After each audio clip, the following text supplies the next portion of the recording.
Mister ದಾಸ, ಸಾಯೊಬ್ರು ನಿನ್ನೊಬ್ಬನ್ನೇ ಬಿಡೋಕೆ ಕೇಳಿದ್ದಾರೆ. Security, ಇವ್ರನ್ನ ಚೆಕ್ ಮಾಡಿ ಹೊರಗಡೆ ಬಿಡಿ. Yes sir.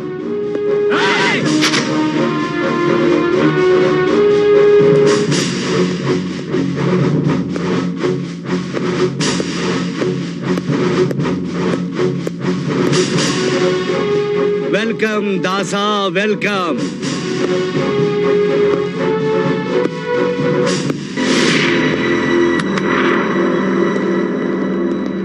ಟೈಮಿಗೆ ಕರೆಕ್ಟ್ ಆಗಿ ಬಂದಿದೀಯಾ? ಅರೆ, ನಿಂತ ಇದೆಯಲ್ಲ, ಕೂತ್ಕೋ. ಕೂತ್ಕೊಂಡು ಸಮಾಧಾನವಾಗಿ ಮಾತಾಡೋಣ.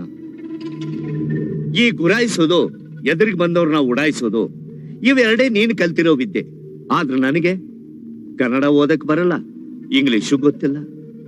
ಆದ್ರೂ ಕಣ್ಣಿಗೆ ಕಾಣದೇ ಇರೋ ಇನ್ನೊಬ್ಬರ ಹಣೆ ಬರನ ಓದೋದು ಚೆನ್ನಾಗ್ ಗೊತ್ತು ದಾಸ. ಕಂಡೋರ್ ಹಣೆ ಬರನ ಓದೋ ನಾರ್ದ ನೀನಾದ್ರೆ, ನಿನ್ ಹಣೆ ಬರನ ತಿದ್ದೋಕೆ ಅಂತಾನೆ ಹುಟ್ಟಿರೋ ಬ್ರಹ್ಮ ನಾನು. ಹರಿಕತೆ ಪುರಾಣನ ಬಿಟ್ಟು ಮ್ಯಾಟ್ರಿಗ್ ಬಾ. ಡೆಲ್ಲಿಗೆ ಸೇರ್ಬೇಕಾದ ನನ್ನ 20 ಕೋಟಿನ ನಿನ್ ಖಜಾನೆಗೆ ಸೇರಿಸ್ಕೊಂಡೆ. ಈಗ ಅನಾಥಾಶ್ರಮ ಡೀಲಿ ಕೈ ಹಾಕಿ ಆ ರತನ್ ಸೇಠ್ ಕೈನೇ ಕತ್ತರಿಸಿ ಹಾಕಿದೆ. ನಾನ್ ನಡೆಯೋ ಹಾದಿಗೆ ಎಡುವೋ ಕಲ್ಲಾಗಿದೀಯಾ, ನನ್ನ ರಾಜಕೀಯ ಜೀವನಕ್ಕೆ ಕೂಲಿ ಆಗಿದೀಯಾ. 20 ಕೋಟಿ ಜೊತೆಗೆ ನಿನಗೆ ಎಷ್ಟು ಬೇಕೋ ಕೇಳು, ನಾನು ಕೊಡಕ್ ರೆಡಿ ಆಗಿದ್ದೀನಿ. ಆದ್ರೆ ಒಂದು ವಿಷಯ, ಯಾವುದೇ ಕಾರಣಕ್ಕೂ ನನ್ನ ವಿಷಯಕ್ಕೆ ತಲೆ ಹಾಕೂಡ್ದು. ಕೃಷ್ಣ, ಉಜ್ವಲವಾದ ನನ್ನ ಭವಿಷ್ಯನ ನನಗೆ ವಾಪಸ್ ಕೊಡು. ನನ್ನ ತಾಯಿ ಪ್ರಾಣನ ವಾಪಸ್ ಕೊಡು. ಇಷ್ಟೆಲ್ಲ ಆಗಲ್ಲ ಅಂತಂದ್ರೆ ವೆರಿ ಸಿಂಪಲ್. ಜನತೆ ಮುಂದೆ ನನ್ನ ತಾಯಿ ವೇಶ್ಯ ಅಲ್ಲ ಅಂತ ಕೂಗಿ ಕೂಗಿ ಹೇಳು.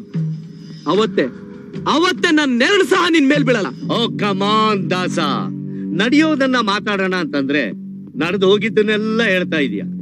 ಈಗ ನೀನೊಬ್ಬ ಫೇಮಸ್ ರೌಡಿ, ನಾನೊಬ್ಬ ಫೇಮಸ್ ರಾಜಕಾರಣಿ. ಈ ಸಮಾಜದಲ್ಲಿ ನಮ್ಮಿಬ್ಬರಿಗೂ ಸ್ಥಾನ ಇದೆ. ನಾವಿಬ್ರು ಕಾಂಪ್ರಮೈಸ್ ಆದ್ರೆ ಇಡೀ ಕರ್ನಾಟಕನ ಬಡದು ಬಾಯಿಗೆ ಹಾಕೋಬಹುದು. ನಡೆದನ್ನೆಲ್ಲ ಮರ್ತು ಕೈ ಮಿಲಾಯಿಸು ಬಾ. ಹಳೇದನ್ನೆಲ್ಲ ಮರೆಯೋದಕ್ಕೆ ನಿಂತರ ಕಿತ್ತೋದ ಹರಿಕೃಷ್ಣ ನಾನಲ್ಲ. ನಿನ್ನ ಹುಚ್ಚ ನಾಯಿ ತರ ಹೊಡೆದು ಜನರು ಮುಂದೆನೆ ನಿಜಾನ ಕಗ್ಸಿ ನನಗಾದ ಅನ್ಯಾಯನ ನಿನ್ನ ಬಾಯಿಂದನೆ ಹೇಳ್ಸಿ ನಿನ್ನ ಸಿಗದು ಬೆಂಗಳೂರು ಬಾಗ್ಲಿಗೆ ತೋರಣ ಕಟ್ಬಿಡ್ತೀನಿ. ನೀನು